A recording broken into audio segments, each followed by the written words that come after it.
प्रशासन मुर्दाबाद, मनोहर लाल खट्टर मुर्दाबाद, मनोहर लाल खट्टर मुर्दाबाद, मनोहर लाल खट्टर मुर्दाबाद। हमारी मांगे हमारी मांगे बंदर एकता जिंदाबाद, बंदर एकता जिंदाबाद, बंदर एकता जिंदाबाद, बंदर एकता जिंदाबाद। हमारी मांगे हमारी मांगे हमारी मांगे हमारी मांगे हमारे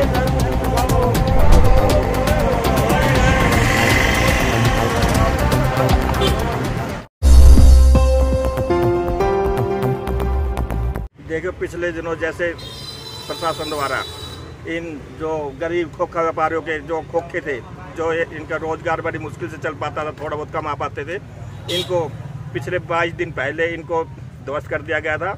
और पिछले लगातार 22 दिन से ये लोग यहाँ भूखे प्यासे यहाँ बैठे हुए हैं।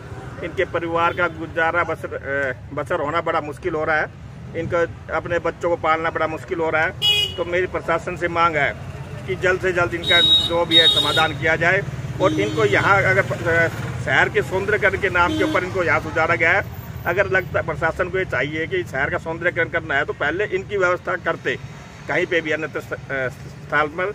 तो अब भी मैं चाहूँगा कि इनको कहीं पे भी, जैसे किले के पीछे बता रहे थे कि या ऑटो मार्केट के पास जो इनकी नगर पालिका ज़मीन बता रहे हैं, वहाँ पे इनके छोटी दुकानें जो थोड़ा बहुत पैसा अगर ये इनसे आपस में डिस्कस करके कहीं पे थोड़ा बहुत पैसा इनको भरना पड़े भर देंगे, लेकिन इनकी व्यवस्था की जाए और वो स्थायी हो। ये ना हो कि 5 साल 10 साल 15 साल फिर इनको वहाँ से हटा दिया जाए कि इसी नाम पे कि अवैध आप बैठे हुए हैं, जैसे पहले इनके साथ हुआ है। पिछले 40 साल से बैठे हुए थे, इनको हटाया गया, जो कि बड़ी गलत बात है। तो मेरा मानना यही है कि इनको जल्द से जल्द सरकार को चाहिए कि जितनी जल्द हो सके इनको अन्यत्र स्थान दिया जाए, ताकि अपने बच्चों को पालन पोषण कर सके। और पिछले 22 दिन से धरने बैठे हुए हैं और लगातार अब शायद 10वां दिन इनको जैसे भूख हड़ताल का है, तो उसी कड़ी में हम भी इनके समर्थन देने के लिए भूख हड़ताल पर बैठे हैं। और हम जब तक ये भाई लोग यहाँ बैठे हुए, जब तक हमें जितना भी हमसे सहयोग बन पड़ेगा हम इनका सहयोग करते रहेंगे। प्रशासन से मेरी फिर से एक बार से मांग है कि इनका स्थायी समाधान करके इनका जो भी है रोजगार का उपलब्ध कराएं। जैसा कि आप देख रहे हैं कि गत दिवस ये जो खोखा जो व्यापारी थे, जो यहाँ खोखा लगाकर बैठे थे हॉस्पिटल के सामने, इनके खोखे प्रशासन के द्वारा हटा दिए गए हैं। तो मैं प्रशासन से ये प्रार्थना करना चाहूँगा, अगर कोई शहर के सौंदर्यकरण से संबंधित योजना उनके पास आई है तो उनको हटाया तो गया है, लेकिन उनको ऐसा चाहिए था कि इनकी रोजी रोटी भी ना जाए, इससे पहले इनका कहीं प्रबंध करना चाहिए था। इनको कोई इनसे कुछ पैसा लेकर के इनके लिए दुकान बना करके इनको कहीं बसाना चाहिए था और उसके बाद ये कार्रवाई करनी चाहिए था, क्योंकि ऐसा करने से ये गरीब लोग हैं, इनके पास समस्या खड़ी हो गई है बहुत बड़ी। ये अपने परिवार का पालन पोषण किस प्रकार से करें। तो मैं पुनः एक बार सरकार से प्रार्थना करूंगा, अब भी समय है, समय रहते हुए इनके लिए कुछ प्रबंध किया जाए सरकार की ओर से। इनको कहीं ना कहीं अलग से दुकानें बना करके दे दी जाए, भले ही इनसे कुछ इसके नाम का पैसा ले लिया जाए, लेकिन इनका प्रबंध इनके लिए जरूर किया जाए। धन्यवाद। जय हिंद। नहीं पर तो किशन जी बहुत ज़्यादा भाई आ चुके हैं, जैसे कि कुलदीप जी आए हैं, विनोद पाली जी आए हैं, और धरने पर तो बहुत से लोग आए हैं धरने पे तो। लेकिन आने के, और हम तो शहरवासियों से, सभी से, धार्मिक संस्थाओं से, राजनीतिक भाइयों से, और जितनी भी पार्टियां हैं, पक्ष विपक्ष, प्रशासन के जितने भी हमारे सहयोग कर सकते हैं, बाजार से, सभी ट्रेड यूनियनों से, सभी से हाथ जोड़ के अपील करते हैं कि हमारे धरने स्थल पर आएँ और हमें इस चीज़ के लिए हमारा साथ दें, जिससे कि हमारा हौसला अफजाई हो, जिससे हम आगे चल के कुछ थोड़ा बहुत इसमें कुछ चर्चा पर चर्चा कर सकें और हमारा सहयोग। हम हाथ जोड़ के फिर से सभी भाइयों से अपील करना चाहते हैं कि हमारी मदद करें। हम कई बार पहले भी मैं अपील कर चुका हूं और हमारी हालत यहाँ पे बहुत ख़राब है। तकरीबन हमें 10वां दिन है, आज हमने भूख हड़ताल पे बैठे हैं, लेकिन हमारी शहर की तरफ से कोई मदद नहीं मिल रही है।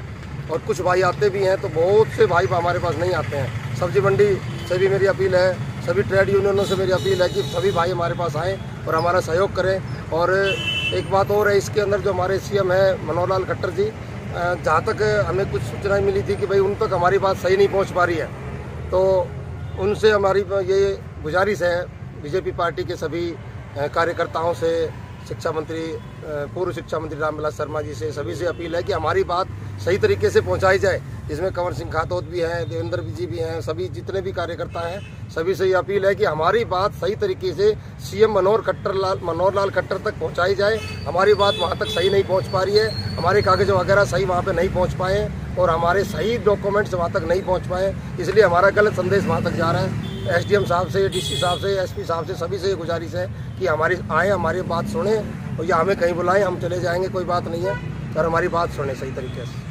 अभी समर्थन देने के लिए आए हैं तो क्या कहेंगे इन लोगों के बारे में? सभी भाई हड़ताल पे बैठे हैं। हाँ, सभी भाई हमारा जो आज रमेश भाई जी हैं, ओम साई राम स्कूल से आए हैं, जो है चेयरमैन उनके वो आए हैं, अमर सिंह सोनी जी आए हैं। ये हमें आज समर्थन हम वो एक दिन की जो सांकेतिक भूख हड़ताल उसमें हमारा आज साथ देंगे सुबह से शाम तक। तो हम इन भाइयों का दिल से धन्यवाद करते हैं। और पीछे भी बहुत से भाई भी आए, रूटीन में चल रहा है, 10 दिन हो गए आज भूख हड़ताल चलते हुए। डेली कोई भाई आता है, हमें समर्थन देता है, जिससे हमारा सहयोग भी होता है और हमारा हौसला अफजाई भी होता है, जिससे हम यहाँ बैठे रहते हैं भूखे प्यासे। और हमारे पास कुछ, हमारे घर पे कुछ खाने के लिए भी नहीं बचा है, सब कुछ उजड़ चुका है। तो प्रशासन से गुहार है कि हम गरीब आदमी हमारी सुने, प्लीज़ हमारी सुने। पूरे शहरवासियों से अपील करता हूँ कि हमारी मदद करें। तो अभी जैसे तकरीबन सारे नेता और सारे प्रतिपक्ष नेता हैं जो आ चुके हैं, लेकिन जो पूर्व शिक्षा मंत्री है वो आपके धरने पर अभी तक नहीं आए, तो उनके बारे में आप क्या कहें? ऐसा किशन जी, वो नहीं आए हैं, उसका तो खैर ज़्यादा कारण तो नहीं समझ में आ रहा, हमें भी खुद भी समझ में नहीं आ रहा, वो भी नहीं आ रहे हैं और उनके जो बड़े कार्यकर्ता वो भी नहीं आ रहे हैं। अब ये चीज़ समझ से परे है कि हम कहते हैं कि हमारी मदद करो, जब आप लोग हमारी मदद कर रहे हो, हमें भी पता है मदद कर रहे हो, तो हमारे पास आने में क्या दिक्कत है?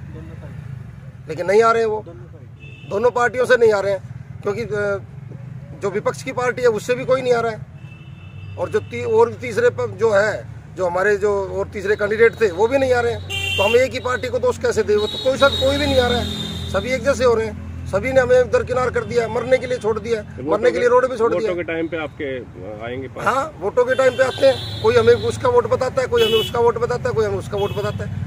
लेकिन मानवता के नाते तो आओ, कोई तो मिलो। भूखे प्यासे यहाँ लोग बैठे हैं, मरने पे मजबूर हो रहे हैं, आप लोगों ने छोड़ दिया, एक दिन के लिए आए और सारे हट गए। बताया जा रहा है कुछ लोगों की हालत भी खराब हुई थी। हाँ, कल हमारे परसों हमारे भाई बैठे थे, इंद्रजीत जी, उनकी हालत का एकदम से खराब हो गई थी। करतार सिंह जी की भी हालत खराब हो गई थी। करतार सिंह जी तो अब ठीक है, लेकिन कल उनको इंद्रजीत को ड्रिप वगैरह लगवाई थी, अपने सरकारी अस्पताल में हम लेके गए थे। तो हम वहाँ पे ड्रिप वगैरह लगाने के बाद आज भी उनकी हालत चिंताजनक ही है। अब वो पूरी तरह से ठीक नहीं है, वो कुछ न कुछ खा भी नहीं पा रहे हैं। उनकी घर की हालत अगर कोई देख ले एक बार तो वो खुद चिंताग्रस्त हो जाएगा। अगर जैसे आप लगातार यहाँ पे धरने पे बैठे रहते हैं तो सरकार नहीं सुनती है, तो अगला कदम क्या रहने वाला है आपका? सर ऐसा है, कदम के बारे में सोचना एक बहुत बड़ा ये होता है कि कोई दिमाग जिसका संतुलन में हो ना, वही सोच सकता है कि अगला कदम क्या होगा। हमारा दिमाग ही संतुलन में नहीं है, हमारा पेट में अन्न नहीं है, हम भूखे प्यासे बैठे हैं। हम ये कहते हैं कि लोग हमारा साथ दें कि हम करें तो क्या करें, कहाँ जाएं, मरें या जिएं, कोई कुछ समझ में नहीं आ रहा है हमारा।